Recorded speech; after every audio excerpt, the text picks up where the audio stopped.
So I just want to introduce my colleague and friend, Rabbi Melanie Levav. We went to rabbinical school together and took several classes together, especially relating to issues in pastoral care and counseling. And since graduating, Rabbi Levav, Melanie, has been working both at PJ Library in New York and has founded, you can see her background is the Shomer Collective, a group of folks who are very consciously trying to increase our ability to talk about hard stuff with each other and with children and with adults, and just to raise the conversations that we're having to a deep level. This evening's program will be recorded and will be available for folks who are not present in the room to watch later. Without more chit chat on my part, I just invite Melanie to join to teach. Thank you, Rabbi Spitzer. It's an honor to be here. It's an honor to get your invitation, and I am very happy to be with you all. Since we're a small group, I would love to do some introductions so that I can get a sense of who you are, what your interests are in coming tonight, and then I'm happy to share a lot more about my background and how I came to this work. Who would like to go first? Linda? Andy? Linda can go. Go ahead. What do you want to know? What would you like to know? Who are you? And why are you interested in being with us tonight? What piqued your interest in this topic in particular? A lot of people are going through some really tough times these days, and I'm interested in knowing how to best, I don't know, comfort them or talk to them about it or not upset people. I think it's a very useful thing to know right now because we're sort of surrounded by it. Thanks, Linda. Andy? Yeah, similarly, I'm interested in being able to talk to my children about, difficult issues. However, my children are grown adults, but still I think, and I've got issues additionally with an elderly parent, and how do we talk to them about difficult issues that are changing in their life too. Good, thanks. I'm Jill. I have young children, and I'm, interested in how to talk to them about what's going on. And also, I am a little confused about Judaism's view of like, if a grandparent dies, like heaven, and like what the view is on that and how to explain things without getting it wrong. Thanks, Jill. Well, I'm Chris, and I work in the religious school, also in the main office. So I want to have more background so I can work. We've had some issues with children coming in, situations, and just have a little more knowledge of how to, talk with the children. And I'm also in a personal situation right now, which I hope I, God forbid, do not need this, but just to have some experience or some information of how to work with my own children through some things that, we're going through right now. So. Thanks, Chris. Jeffrey, do you want to say anything too? Thanks. Yeah. Just trying to deal with my grandchildren with my mother passing away. So, it's clear that everyone comes to this conversation tonight with some experience with loss. And I invite you to join in conversation with me, to stop me at any point with questions that you might have. I am going to share my screen and share some of the information that I have to present on the screen.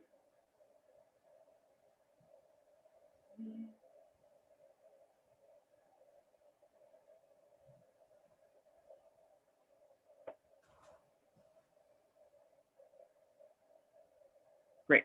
You can see the picture of me now, yes? Great. So a bit about me and my background and how I came to this work. I am a second career rabbi. The first 20 years of my career, my first set of graduate degrees were in social work from Columbia and Judaic studies from JTS. And I spent the bulk of my time working in the Jewish community in JCCs and Federation, and in large part in the Russian-speaking community, where I began to see families wind up in crisis as a result of their inability to speak about the fact that people were dying or had died.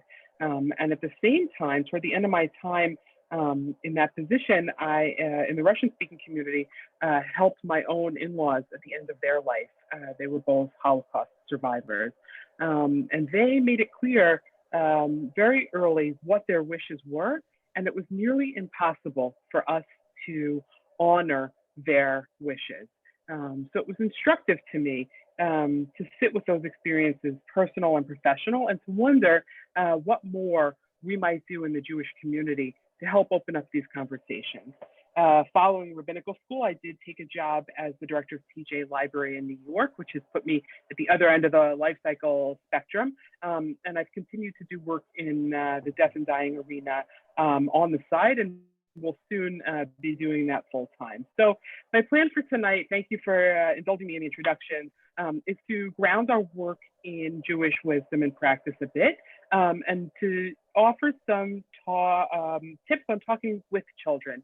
And I underline that about the idea that it's important to speak with kids and not to kids about it. And I'll get into that in a little while. Some general facts about death, just to put us on the same page and understanding what we mean when we talk about death. And then to go through various ages and stages. And then I'm happy to take questions and conversation. I know some of you are more focused on the adult pieces, and I will weave that in beyond what I prepared to focus on children. So starting where we are tonight, the pandemic has really put this topic of death and dying in our collective consciousness in a way that most of us have never seen before in our lifetimes. It's an opportunity for us to think as parents, as grandparents, about how we grapple with the topic of death and dying and how we might talk about it with our loved ones, and especially with kids. If you take a look around and you listen to the conversations that kids are having, the kids are already talking about it, signaling to us that it's on their minds. Talking about death and dying more openly is something that I've advocated for long before the pandemic, but in the wake of the pandemic, it's become an issue that's crossed many more people's minds in new ways. It's brought the need to take care of that planning for all eventualities to a place of urgency for many of us. And it presents us with the opportunity to think through how we want to live our lives, recognizing that no one gets to live forever. Talking about death, in my opinion, is really talking about life. So I'm glad that you are all here to join us for this conversation in talking about life tonight. So a bit about why we advocate, talking about death and dying, which will begin to ground us in Jewish thought. So the Jewish people, as many of you here in lots of different ways, are known as the people of the book, right? And I feel this acutely, both personally and professionally. The idea of being the people of the book is the idea of containing stories, and it's the telling of the stories that helps us make sense of what's happening in our lives. This is part of our Jewish tradition. It's Torah. The children do this naturally through dramatic play, creating their own stories and asking questions. If you think about, when kids get down on the floor with their dolls and their blocks and they're narrating what's going on, they are telling the story of their lives and asking their questions. So as we get deeper into the topic, and before we get to the different ways to have age-appropriate conversations, I want to say a few more words about the why we need to talk about death and dying. And this question is really aimed at the grown-up level. Here's where it's helpful for parents, for grandparents, for adults to clarify our own beliefs. It's not dissimilar from that saying of put your own oxygen mask on first in an emergency, back when we used to get on airplanes, perhaps with greater frequency. We as parents, as grandparents, have made a commitment way as adults who are working with children in the community to the kids to raise them with Jewish values and practices.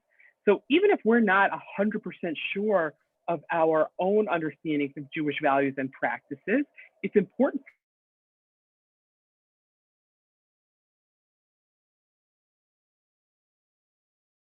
Too many grown-ups are afraid to talk about death and dying. Some of us may hold irrational fears that talking about death will hasten death. It reminds me of, growing up in New York, maybe 20, 30 years ago, how cancer was a word that was whispered a generation ago among my grandparents, among the elders in my community. And then we started to learn that certain cancers affected the Jewish community more than others, breast cancer in particular. And now so many of us are sporting pink t-shirts for breast cancer awareness, right? This is something that's become part of the collective conversation in our community. It's okay to say the word cancer. We know people who are living with cancer. We know people who have died with cancer. And I think the same can be said for talking about death. And the more we talk about it, the more comfortable we will be talking about it.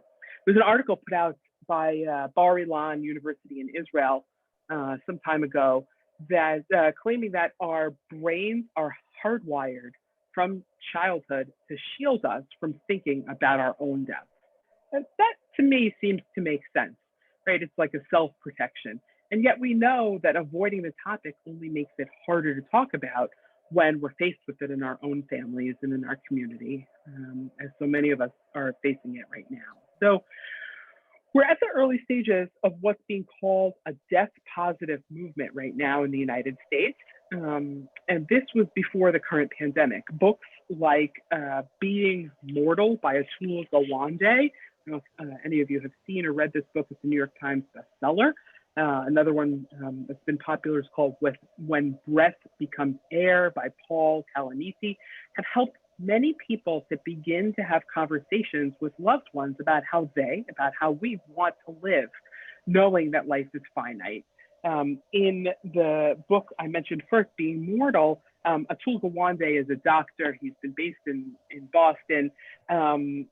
I think he's on Biden's COVID task force now, and he's tapped by Amazon. He's made it big following this book and a lot of other writing he's done. He tells the story in his book about going to visit with his father, who's also a doctor, and his father's health is declining, and asking his father what a good day looks like. And his father responds, if I can't sit on my couch anymore and eat my chocolate ice cream while I'm watching my football games on the weekend, then I know it's not a good day for me anymore. You can make the decisions that need to be made. How simple, yet how important and how clear. What does a good day look like? What is quality of life? What is it that we want out of the time that we're given? So I think it's an important example that we should be asking ourselves. The Jewish community has been a little slower to catch on to this communal conversation about death and dying in the modern age. A century ago, death was much more present in everyday life. People died at home.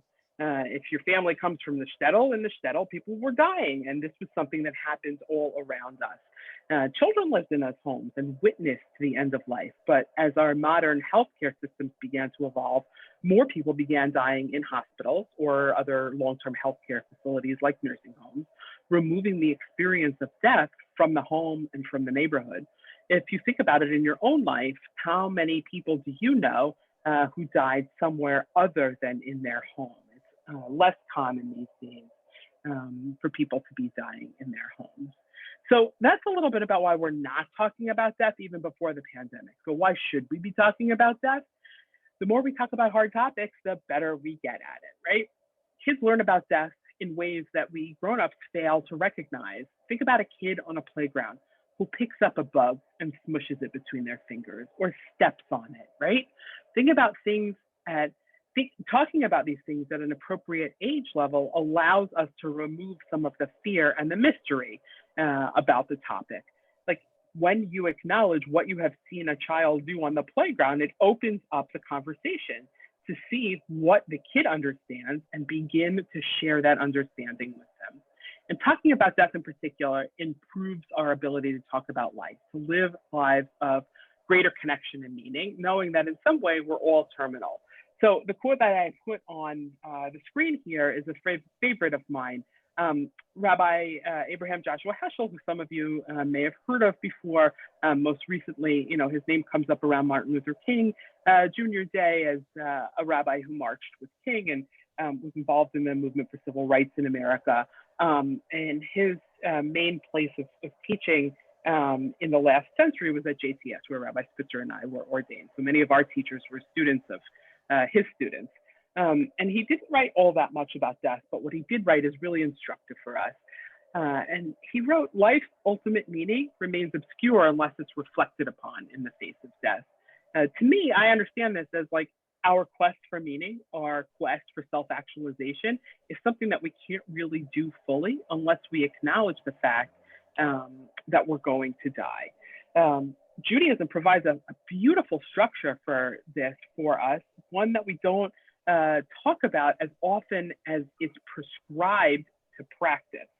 What I'm talking about is in the daily cycle of liturgy, each evening, we are instructed to say the Shema before we go to sleep.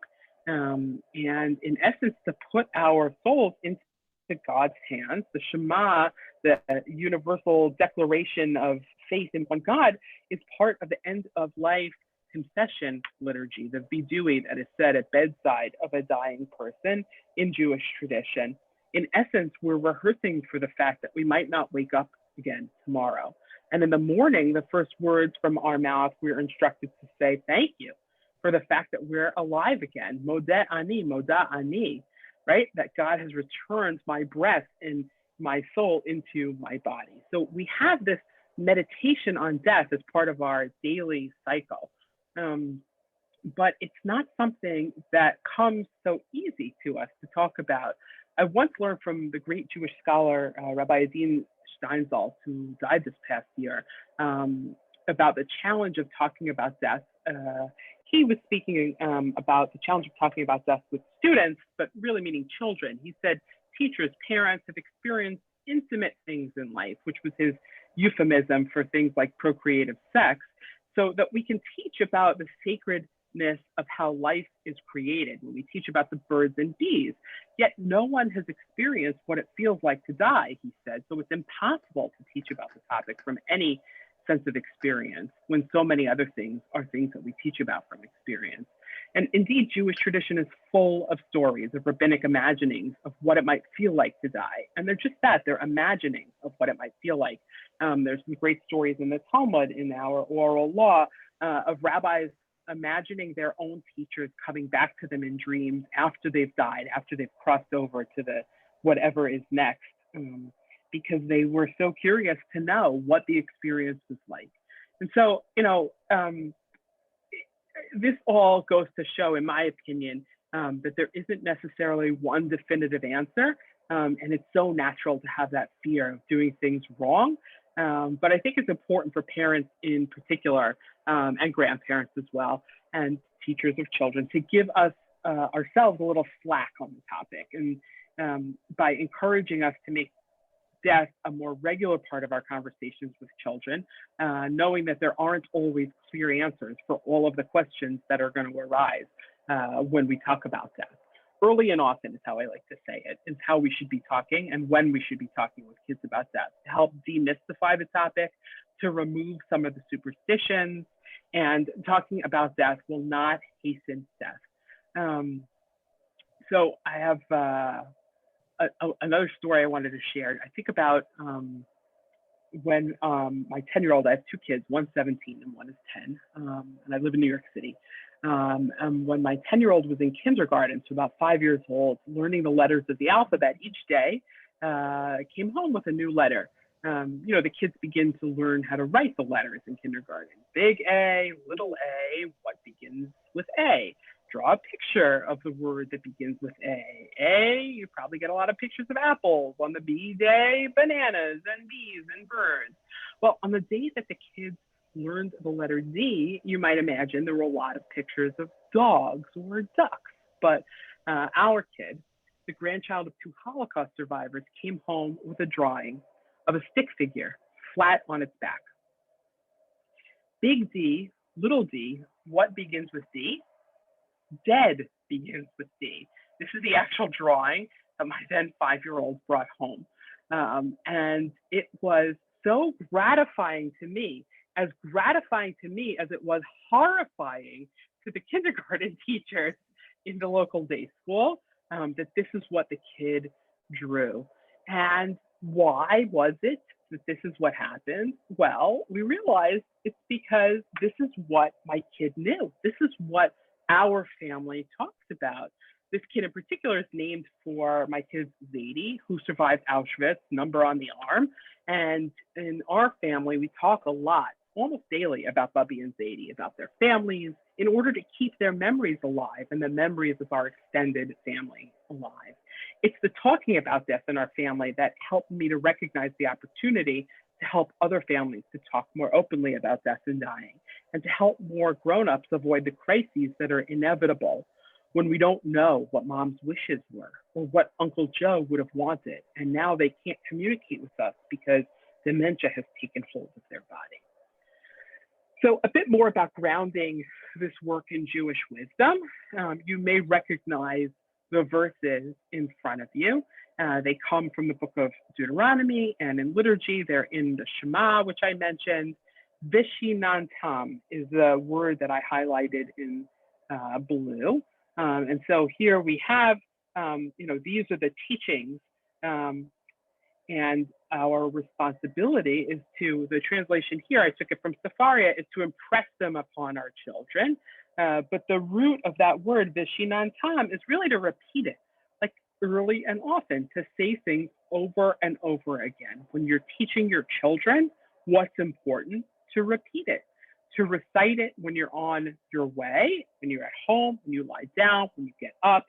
I put the Vav, the and, in pink to highlight that the Torah is telling us it's important to repeat things in this place and in that place, in this time and in that time, here and there. The idea of repeating it helps us to learn it. It's not necessarily learning by rote, but really normalizing it if we move from Torah to psychology. So that's a little bit to ground us in some Jewish tradition. I want to just review some basic facts using language that might be helpful in talking about death with children. So here are 4 key understandings about death that I recommend you use when talking with children. The first is that death is irreversible, it's permanent, it's unchangeable. Once something dies, that's the end of its life. And this concept of permanency is difficult for younger kids to understand for sure. I'll speak a little bit later about the media that children consume, and the cartoon characters. Some of us who may have grown up seeing the Roadrunner, right, killed in each episode, and then all of a sudden, new episode came back to life, right? That is part of the confusion that children can have about the fact that death is irreversible. The second is that death is final, that all functioning stops with death. Breathing stops, hearts stop beating, the brain stops thinking. Everything that makes something alive stops. And third is that death is inevitable. Death is universal for all living things. Lots of us are scared to go here, but in some way, the fact that death is inevitable helps to equalize us. We're all terminal, as I like to say. And the fourth is about causality. What causes death? It's a little bit harder, this concept, especially in the current moment when there are simply so many unknowns related to COVID. But the point is that there are things we can speak about that cause death, serious illness being one of those things. So it's a little bit about the concepts of death. I'm going to stop and see if there are any questions before I go on. Stories you want to share? Is it better to wait until you're asked from a child? Or to, I don't know if you can hear me. I don't think I'm muted. Yeah, I can hear you. It's a great question. I would say, and I'll talk about this, but the answer is generally yes, but not always. I found with my own kids, if you wait until a kid asks the question, they may never ask the question. I find that, with things like the birds and the bees, especially, some kids don't ask the questions that you want them to ask at the time that you want them to ask it. But I'll talk a little bit in a minute about age-appropriate responses to when the kids ask.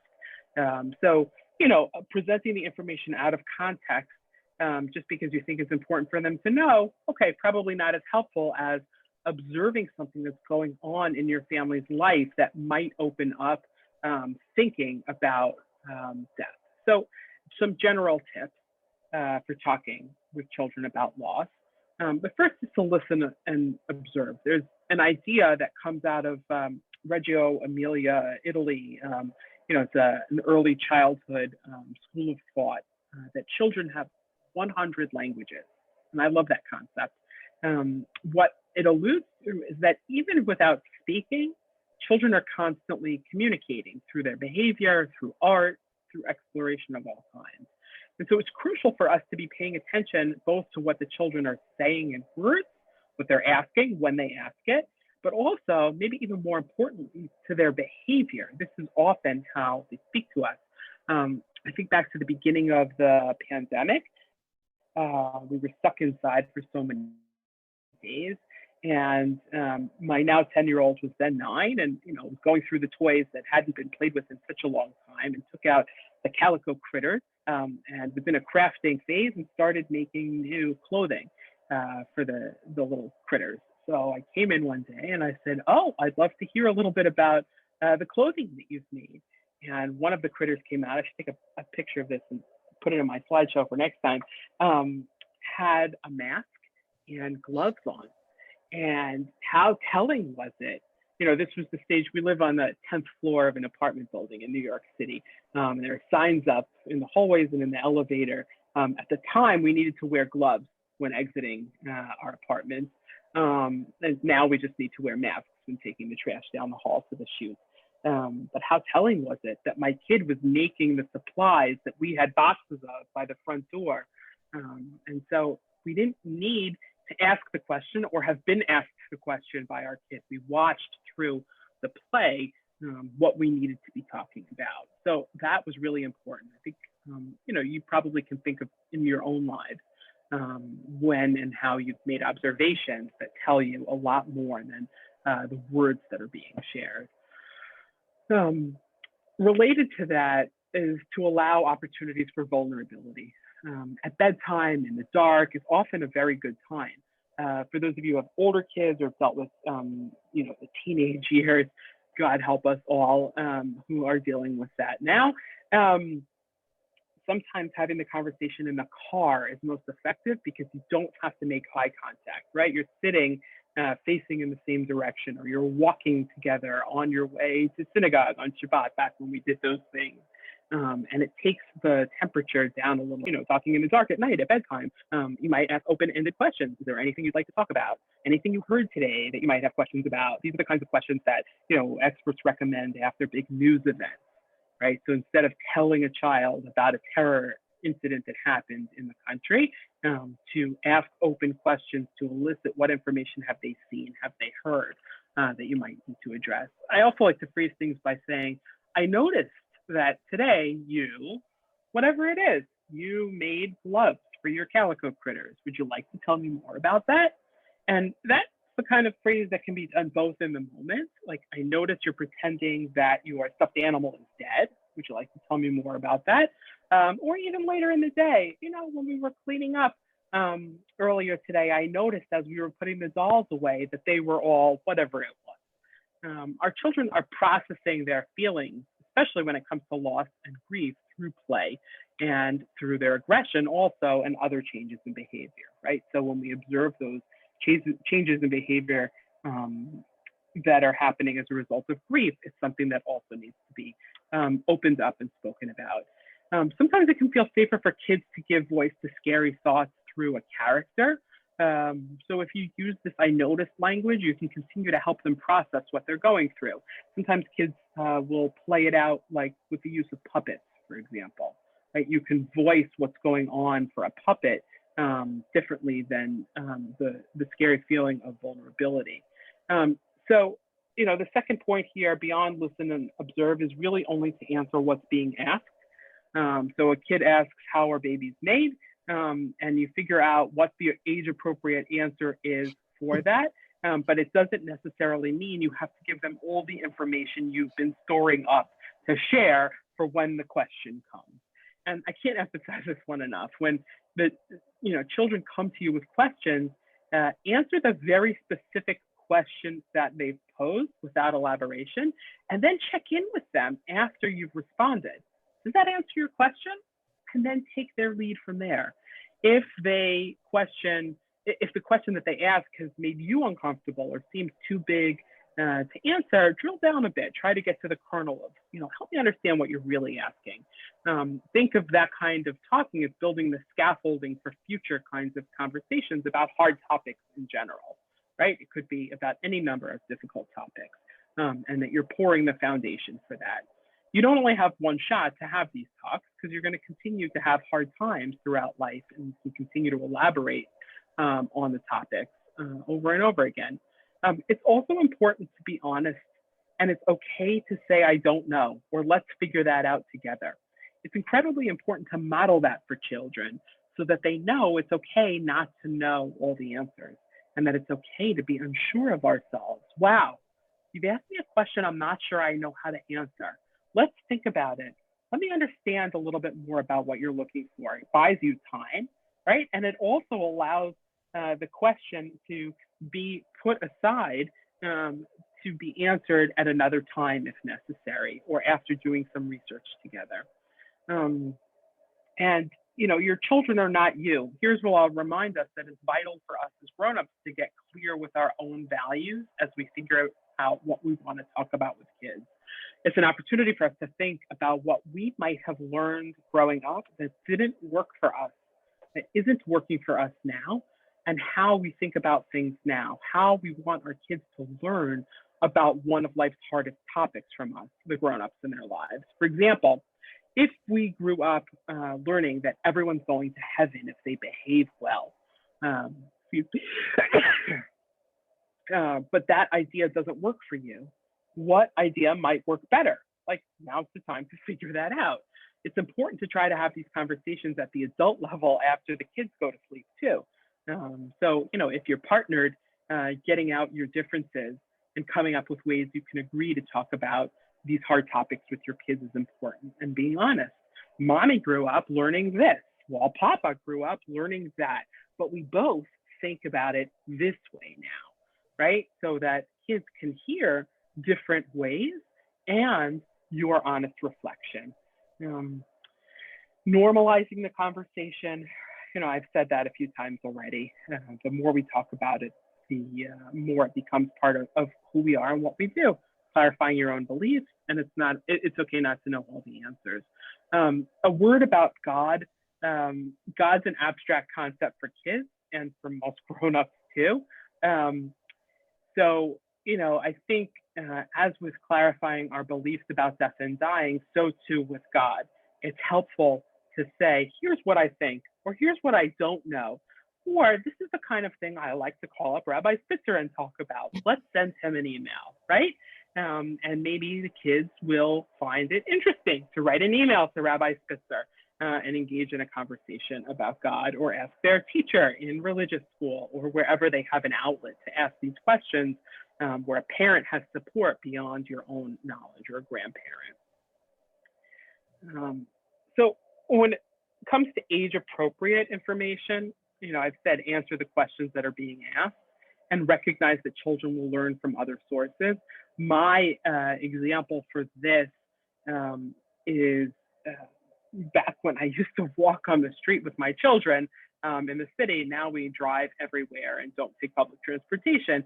But when my kids were younger, they would see the newspapers on the newsstand. You would see it on screens walking around, and you might see information that I wasn't prepared to be talking about, a picture of something that has happened. And so we need to be aware that kids are going to learn about things. It comes up most often that kids learn things at school from their friends that parents didn't expect them to learn. Sharing proactively when appropriate.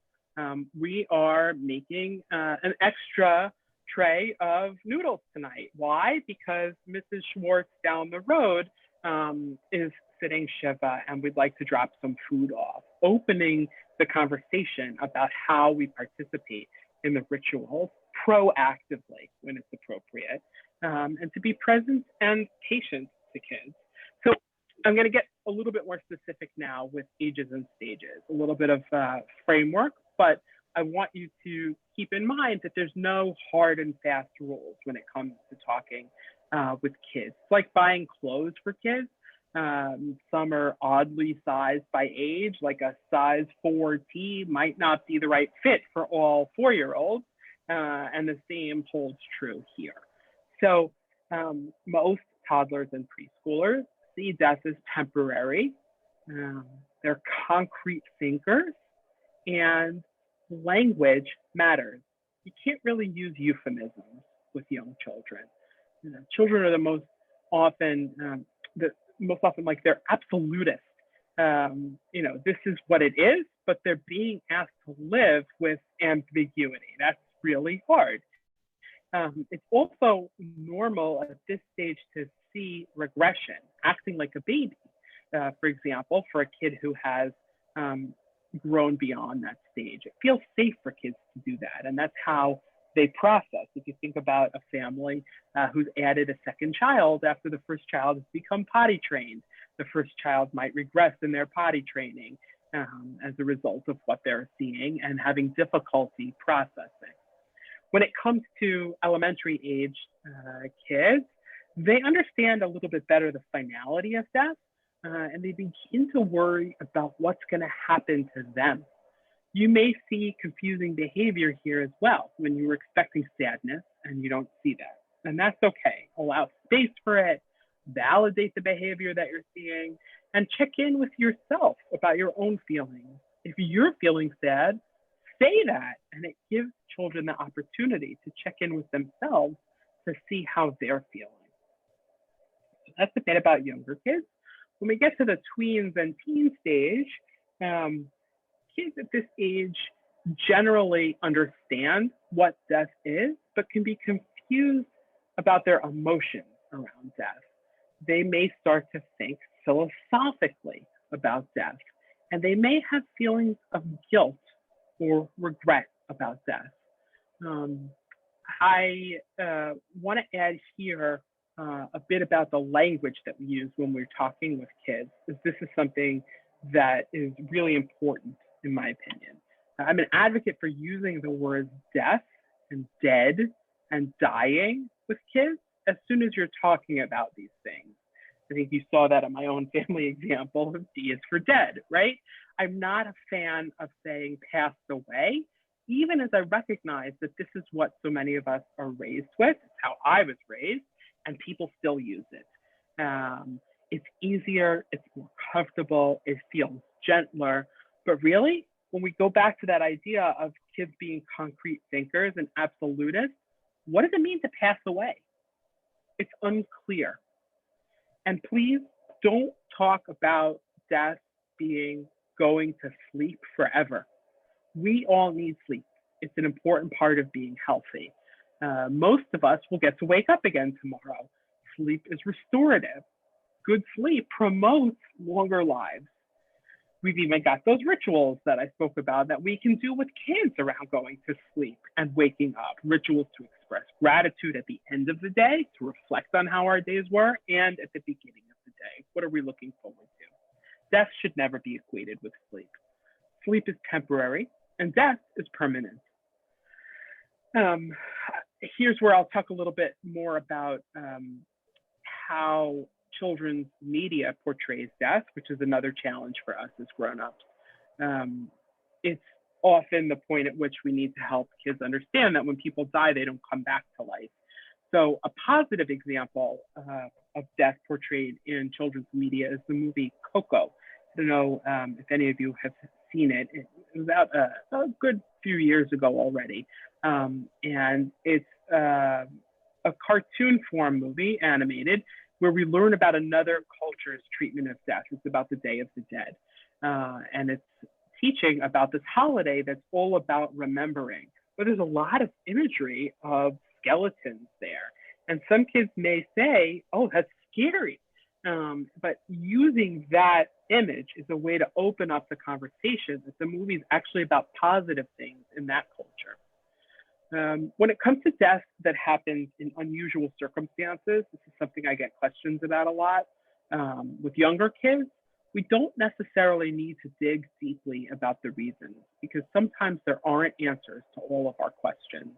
But we can talk about the people who are left behind. When the pandemic was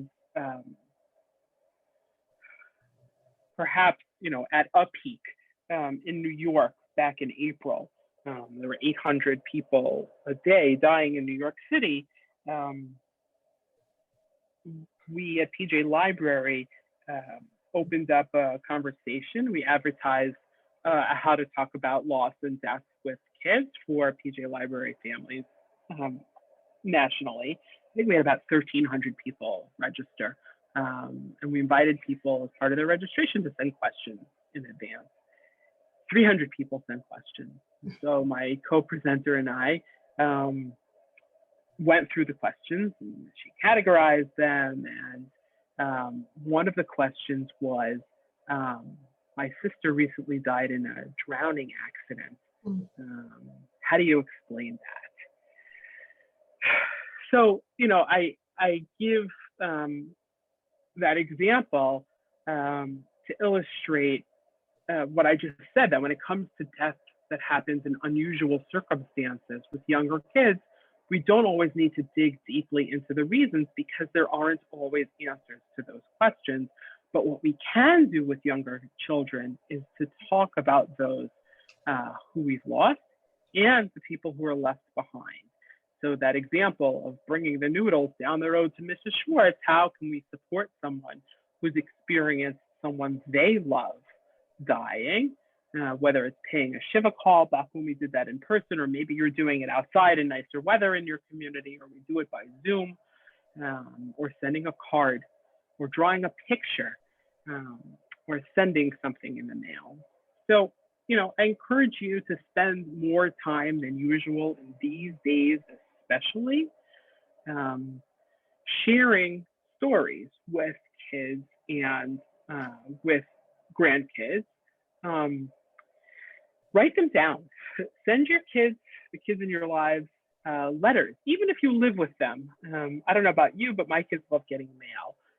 It's one of the beautiful things about the gift of PJ Library books in particular is when kids get mail addressed to them. Tell them a story in a letter. Record your voice. Send an email. Hit record on your family Zoom celebrations or birthdays. I was studying abroad my junior year of college. I went to Israel for the year, and my family, my grandfather was an immigrant, had never really had anyone in our family leave for such a long period of time. And they didn't quite know what to do about it, about their sadness, about their feelings of loss, missing me. So at Thanksgiving, they turned on a tape recorder and they recorded the meal and they sent me the cassette. And so when I got it, I listened to it, and I listened to my family having a loud meal and the usual arguments and things that got shared over my family's Thanksgiving table. It's that kind of stuff that kids love to go back to. My 10-year-old, who's like the best subject for telling stories about these things loves to go back on the phone and look at the videos that we took, at age 2 and age 4 to see what was it like. And so, those of you who are grandparents might be getting these questions from your grandkids. What was it like when you were in 5th grade? I get a lot of, well, you didn't have your childhood ruined by the pandemic. No, I didn't, but here's what happened in my life. And then it's an opportunity for you to tell a story about a big happening in your life. Sharing your own stories of loss is also a way to model the fact that death is normal and it's a part of life. Yes, I'm sorry that you only have one set of grandparents and that you never got to meet your Zadie. I was 14 when my first grandparent died. That's different. I grew up with my grandparents, and sharing stories to normalize the differences and the similarities. Another piece of another recommendation I'll make when it comes to talking about kids, talking about death with kids, is about the use of ethical wills. There's a long tradition in Jewish culture to share what it is we believe in, what our values are in our family. This is also a practice that's fallen out of our everyday conversations. There are sites like lifeposts.com that offer you the opportunity to write things down. You don't need to get so fancy with a website. You can just take the time to document your values. Here's what we believe in. It's important for us to participate in local civics. We have been, as a family, committed to this charity. And your hopes for how your descendants might learn from your stories. Here's a story about what I did to stand up for this cause. Make picture books from boxes of old photographs. Create those mementos that you want handed down to the next generation. Put a box together. So that's some of my my recommendations on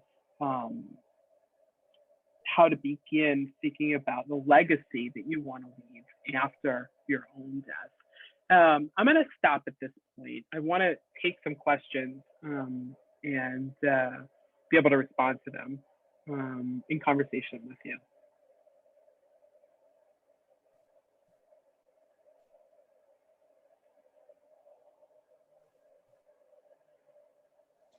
I have a question. So kids go to school with different people of different religions that, view afterlife, and it's tempting when a grandparent dies. My parents are still alive, but my kids have lost a grandparent, to want to say like, well, it's okay, they're in heaven. And I don't even know for myself, do we believe in heaven? Like, what are we supposed to say? That's a great question. I wonder, Rabbi Sister, if you have answers that you give to these questions in your community. I usually start by saying that Judaism doesn't have one particular answer to that question. That unlike some other traditions that are in the general culture, where like they can say definitively, this is what the religion teaches about this, and whether or not you accept that is a different part of that. Whether it works for you might be a different part of that, but you can at least say, this is what the tradition says.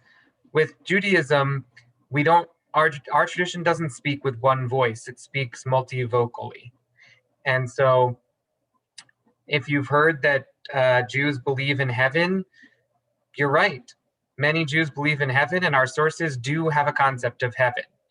If you have heard that Jews don't believe in, punishment after death, right? Many Jews don't believe in punishment after death, right? In Christian parlance, you might consider that sort of universal salvation, right? Judaism does have a concept of universal salvation, but we also have a concept of punishment after death, right? So while there are some Jews that that think there isn't, right? There are some Jews that think that there is.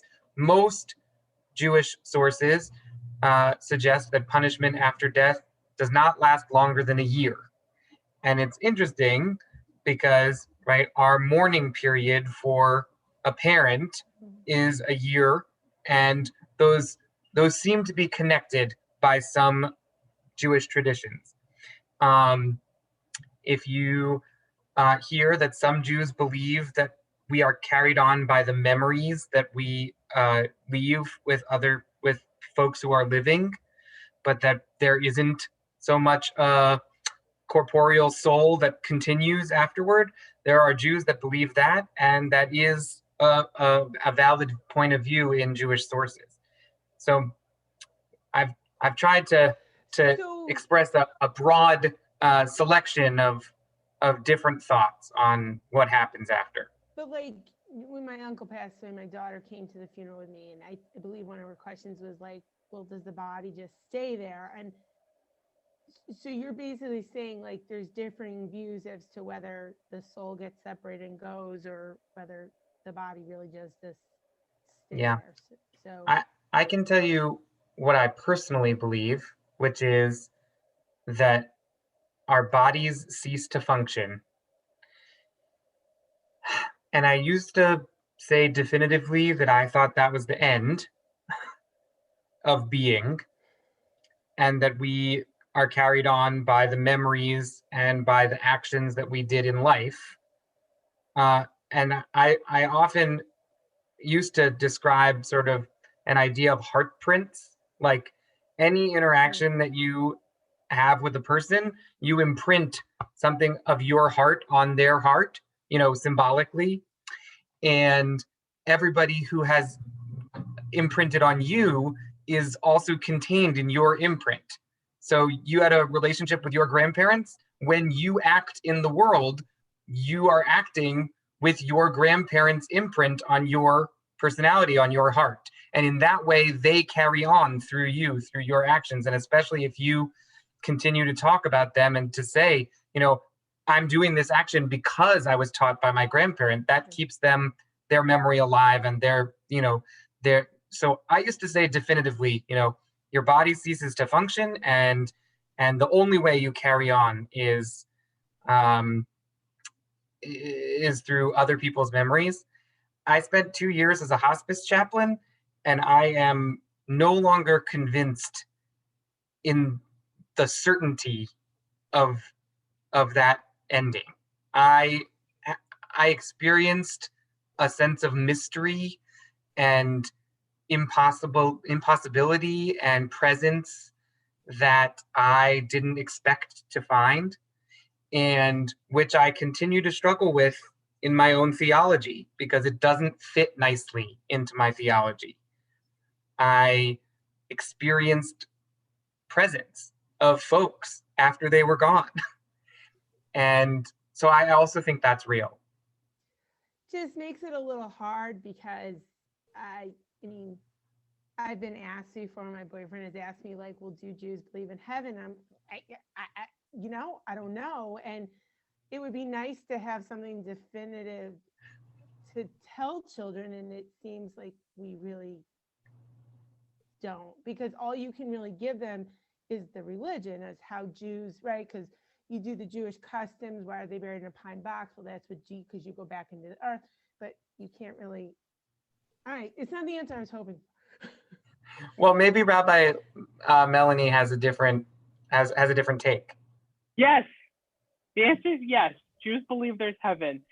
We can take a look at the words in our prayers and the stories in our tradition and see that Jews who came before us thought there was heaven. What do you think? I'm not so sure that I personally believe that there's heaven, but yes, Jews believe in heaven. I don't think it's dissimilar from what Rabbi Spitzer's offering, but being able to say yes or no is often comforting.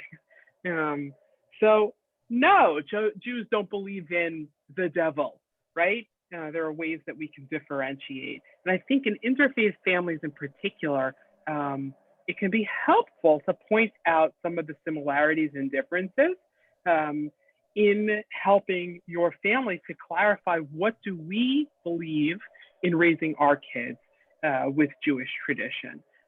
That's some of the work of PJ Library in particular, is encouraging parents to ask that question. What does it mean to be raising this child in this way, in this place at this time? And who am I going to do it with? And what do I believe? Right? When a parent gets a book in the mail from PJ Library about Tamar's sukkah, and they've never built a sukkah before, or the example I give here in the city is we live on the 10th floor. We're not going to have a sukkah because we don't have a backyard. But what is it that we're going to have at that time of year? What is it that we're going to do about the practices, the customs, the values, the traditions that we read about in those books? So I think children's books can often be a great way to open up conversation and to ask kids questions without having to put all the answers out there. I sent, right before I joined the Zoom, Rabbi Spitzer a reading list that he can share with you. It's got a handful of links to websites that have book lists and articles. Websites like Sesame Street has some great resources for how to talk and work through grief, how to talk about and work through grief with kids. So after Mr. Hooper died on Sesame Street, that was a big deal, right? And so Sesame Street normalized it. Mr. Hooper died. What are we going to do about it? How are you feeling, Big Bird, right? Some craft activities you can do. There's a reading list from Tablet Magazine, often puts out an annual or semi-annual list of the best new kids books about death. And so, many of them share practices from other traditions that can help ask the questions of, well, what about our tradition? And there are some PJ Library resources on that. I like the book When Zadie Comes to Live, which is a book about a young girl whose grandfather moves into their house to die. Oh. I mean, not immediately, but he can't take care of himself. And so he moves in with her family.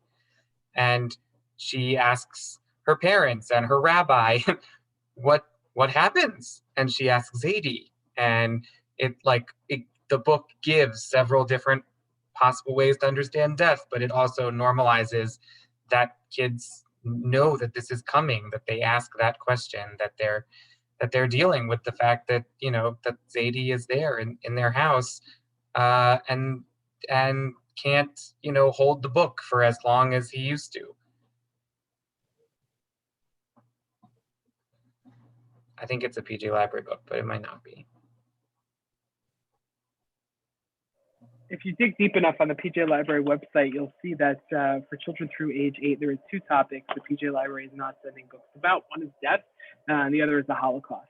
But the newer program, PJ Our Way, for kids ages 9 to 12, in which kids choose one of 4 books each month, does have plenty of books about the Holocaust and a few that touch on death, often using humor.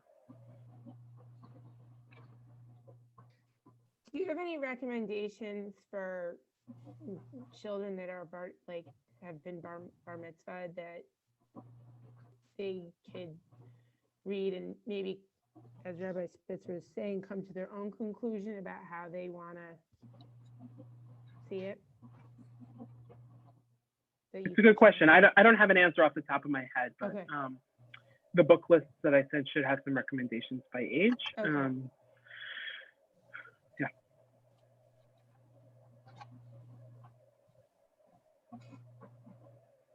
Chris.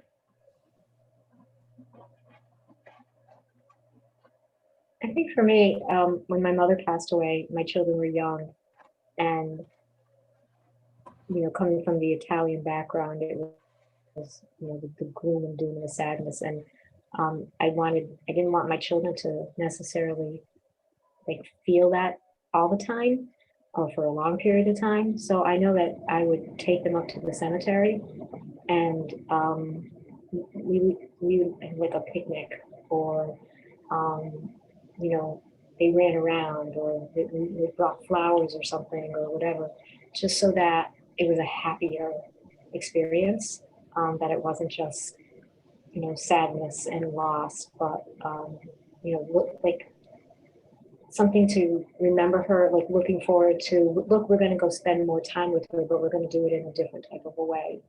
And so for them, they were like happy to go and do this next part of spending time with Naboma. And so it just kind of helped them through it too. Beautiful. I recommend, if it's possible, taking kids to cemeteries. If your family is living in the place that your family has lived for some time, and you have loved ones buried in a place that you can visit with ease, especially if your family has been there for a while and you have a few generations, and you can show your kids the names. In Jewish tradition, you know, in Ashkenaz Jewish tradition, we name after the dead. So I took my children to the cemetery where my paternal grandparents are buried, where I've bought my own plots. And my son's name is Aaron. My grandfather's name was Aaron. My second child's middle name is Molly. My grandmother's name is Molly. And so my children saw their names on the headstones of my grandparents. I know, you know, with the fact that so many people move around these days, those things aren't always possible. But if it is something that's possible in your family, you know, I took pictures of my kids. They were probably about, I don't know, 5, 8, something like that, and a little bit older. You know, to take pictures of the kids at the cemetery, again, to normalize it. This is a different way, as Chris said, that we're spending time with, you know, our stories, our memories of our loved one. After our family cemetery visit, we went out for a good meal to eat the kinds of foods that I ate with my grandparents. Some people might bring a grandparent's favorite snack to have at the cemetery or after we leave the cemetery. I remember at the unveiling for my grandfather, my dad brought the schnapps that my grandfather liked to drink at Kiddush. Like, and that's what we did when we left the cemetery, out on the street from the trunk of the car. Like, you know, there are ways to create new practices that help to keep the memory alive. And again, demystify this idea. You know, I'm sure some of you grew up with stories of, like, you hold your breath when you're on a school bus going on a school trip, when you drive by a cemetery, or you hold your nose, or, you know, those kinds of things, because, like, who knows what's going to happen, right? But by actually taking a walk by a cemetery and noticing some of the names, or noticing the decorations on the headstones and wondering, being curious, oh, that tradition has this. This is what I remember from my grandparents' headstones. I don't have a picture. I wish I did. We don't live in that place anymore, right? And then opening up a conversation and stories. In Jewish cemeteries, even if your own family's not buried there, there's tons of stuff that you can go and wonder about. You know, you'll see the sign of the Kohen on some of the headstones. There are other symbols that you'll see that will help open up conversations about who people were and how they want to be remembered. In Brooklyn, I lived in Brooklyn for 20 years. There's this beautiful cemetery, Greenwood Cemetery. A lot of famous people are buried there. And at the beginning of the pandemic, when you know, there aren't so many places to distance, when everyone wants to get outside and take a walk, lots more people started visiting this cemetery and posting pictures of all the famous graves they would, you know, happen upon that they didn't know about. And the cemetery became a place of recreation. It became a place that people could go and take a walk and get out.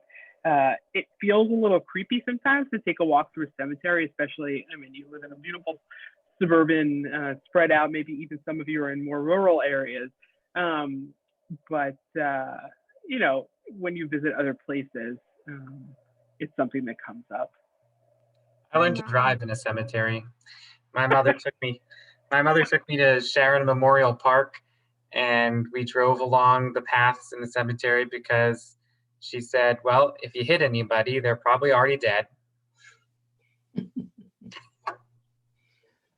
When we did my uncle's unveiling,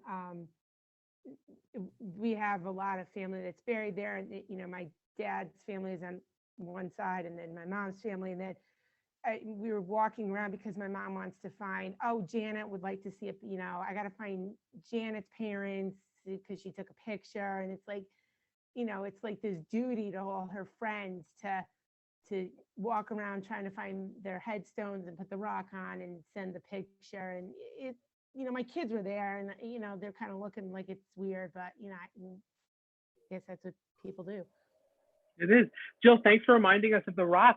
One of the things that my family does is every time we visit Israel, we bring back stones from Israel that we use then to put when we visit graves of members of our family for whom Israel was a special place.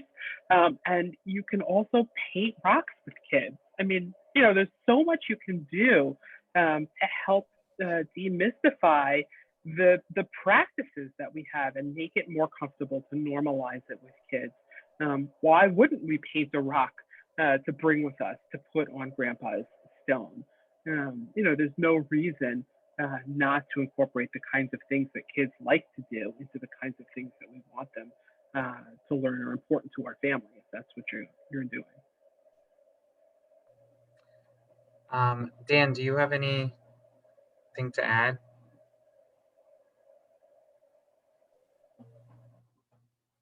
No, I have really appreciated listening to all of this.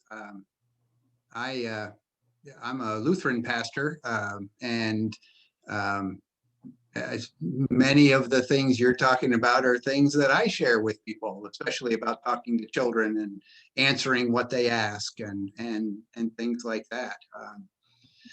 We're cousins in the faith, and there's lots of wisdom on all sides, and I try to take in what I can. So I certainly appreciate this.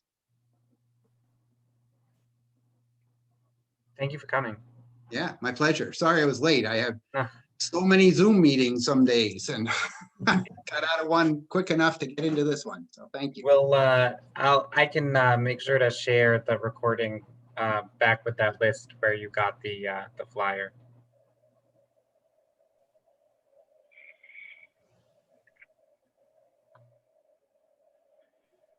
Rabbi Spitzer, I'm curious what things look like in your community since the pandemic, if lots of folks are losing loved ones because of COVID, how your community's practices have changed, and if it's coming up with kids in different ways.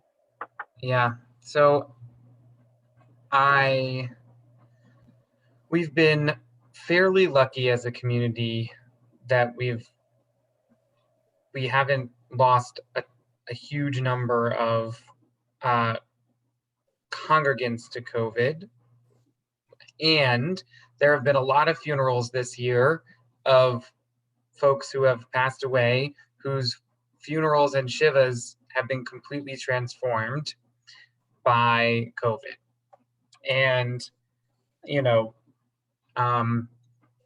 at the very beginning, the Capital District Board of Rabbis had a little bit of a struggle, fight, confusion about how we're taking care of the bodies of folks who have passed. In Judaism, there's an elaborate set of rituals around preparing a body for funeral, and a community volunteers who are in charge of doing that. And basically, my understanding is that the funeral homes, all of them, refused to allow that on their premises or at all because of liability concerns and health concerns. And so I can't say for certain what is happening right now, but I know that it isn't what was happening a year ago. And I don't know when it will be back to normal, if it ever goes back. I just don't know. And I made like a personal decision that it wasn't something that I could actively spend hours on trying to figure out and follow down and track down and make sure that it was up to my standards. I sort of said, okay, there are a lot of rabbis in the community and somebody else is handling that one. And so that's where I am on that. And I do feel a little like maybe I should have done more. I don't know. I've said this before to my community. I'll share with you. I don't know if everybody here knows how I feel about this, but when I first came, the culture around showing up to Shiva here and this community, not universally, but several times I showed up to a Shiva that was more like a party than like a Shiva, to my mind, in that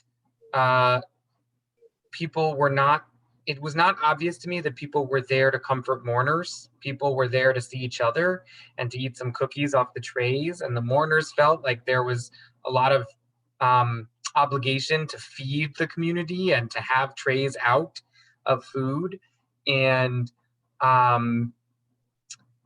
definitely people like lined up and said things to the mourners, but it wasn't quiet. It didn't have the feeling that I imagine that a Shiva house is supposed to feel like, which is, very quiet, and you walk in and you say my condolences or hamakom yinachem to the mourner, and then you sit down and you don't talk.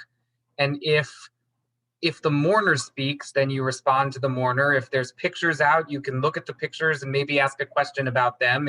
If there are opportunities for how to share. And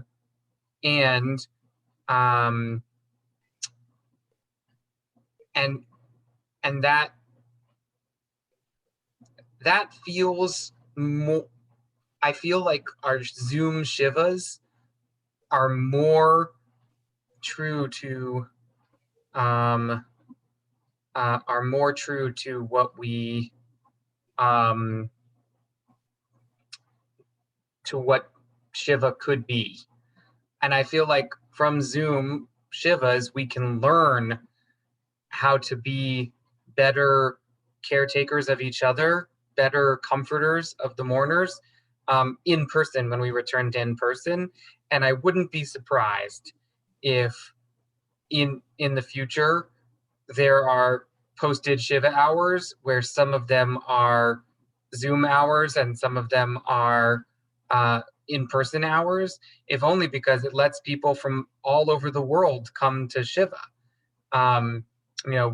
We've had Shivas where there were people from Germany and California on the same Shiva call, and that's really transformative for what it means to show up. And so, yeah, so that's something that has changed. I don't know. Have other people felt a different? I certainly look forward to a day when we can comfort mourners in their own house again. Don't get me wrong. But I do think that there's something to learn from how it's been over the last year. Yeah, I was going to share the last funeral I had. There were 7 people at the funeral home, but they hired a person to run, I think it was a Zoom call, but it might have been Facebook Live. I forget which. But and you mentioned that allowed all of the relatives who wouldn't have been able to come anyway, much less because of COVID, to be a part of that. So I think this, in some ways, some of these things will be new normals. This has become normalized. You've talked often about making these things normal. I think there will be more of this, and I think that is a good thing. But I do long for the day when we can talk with each other in person. And yeah. My daughter's crying. I'm just gonna go run and check on her, but I'll be right back.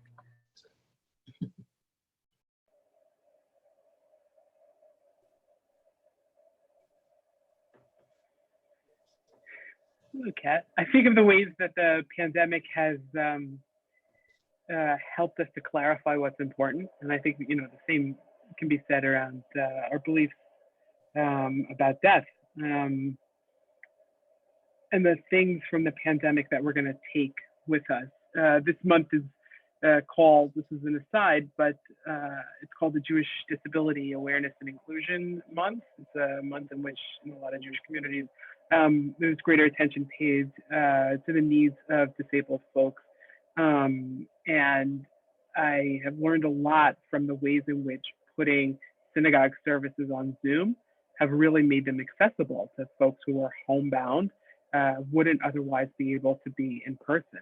And it's helped me to clarify my own thinking. My first opinion was, oh, I hate Zoom services. We did Purim by Zoom last year in my community. And it was so depressing to have my kid dressed up, full makeup, costume, and all of the hamantashen we had baked the weekend before. And it was just the four of us at home. And we were watching things happen on the screen with a few people who were in the synagogue. And I said, that's not for me. But wow, what an opportunity for people who wouldn't have been able to get to synagogue to see everyone reading the story of Esther and a few people who were in the synagogue dressed up. And so it's really helped me to recognize some of the things we were missing. I think Rabbi Sister's example about Zoom Shiva is also telling. I hope they continue to have some Zoom classes. Like, if I never would have gone to this if I had to actually go. Just kids, places to be. So I hope that they continue to have a Zoom component for classes like this because it's a lot easier to attend. Yeah. Rabbi Spitzer, I'm going to thank you for inviting me to be with your community tonight. I only wish that it could have been a visit in person, and I will look forward to that sometime in the future, please God. And inviting myself to come for Shabbat and play with your kids and participate in all that your community has to offer. We would love to have you. We have the space for you to come and visit, and even bring your family. And you can meet our son. I know you've met our daughter. I want to thank everybody for coming, and to thank Rabbi Levav for spending the time with us. If you enjoyed this session and thought it was worthwhile, do let other people know that it will be on our website so that they can watch the recording. This was very good. Thank you, Rabbi. Thank you. Thanks.